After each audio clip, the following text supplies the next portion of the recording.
ചില വേദനകൾ കിട്ടിയ അനുഭവങ്ങൾ മനസ്സിലേക്ക് വീണ്ടും വീണ്ടും വന്നിട്ട് നിങ്ങളെ ബുദ്ധിമുട്ടിലാക്കുന്നത് എന്തുകൊണ്ടായിരിക്കും എന്ന് നിങ്ങൾ ചിന്തിച്ചു നോക്കിയിട്ടുണ്ടോ? ജീവിതം നമ്മളിലേക്ക് എറിയുന്ന ആദ്യത്തെ അമ്പ് അതാണ് യഥാർത്ഥ വേദന. അതൊരു റിജക്ഷനിൽ നിന്നാവാം, അല്ലെങ്കിൽ ഒരു മിസ്റ്റേക്ക് നിന്നാവാം, അല്ലെങ്കിൽ നമ്മൾ പ്രതീക്ഷിക്കാതെ നമുക്കൊരു ഫെയിലിയർ സംഭവിച്ചാൽ ഇതൊക്കെ നമുക്ക് വേദന തരുന്നതാണ്. അത് നാച്ചുറലാണ്.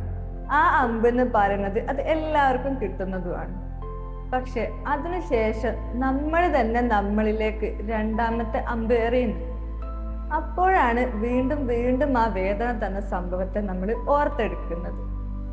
എന്നിട്ട് സ്വയം നമ്മളിങ്ങനെ കുറ്റപ്പെടുത്തുന്നത്. എന്തുകൊണ്ടാണ് എനിക്ക് മാത്രം ഇങ്ങനെ പെയിൻഫുൾ ആയിട്ടുള്ള കാര്യങ്ങൾ സംഭവിക്കുന്നത്? അതാണ് ആ വേദനയെ ശരിക്കും സഫറിങ് ആക്കിയിട്ട് മാറ്റുന്നത്. ആദ്യത്തെ അമ്പിനെ നമുക്ക് ഒഴിവാക്കാൻ പറ്റാത്തതാണ്. പക്ഷെ രണ്ടാമത്തെ അമ്പിനെ നമ്മൾ തന്നെ തെരഞ്ഞെടുക്കുന്നതാണ്.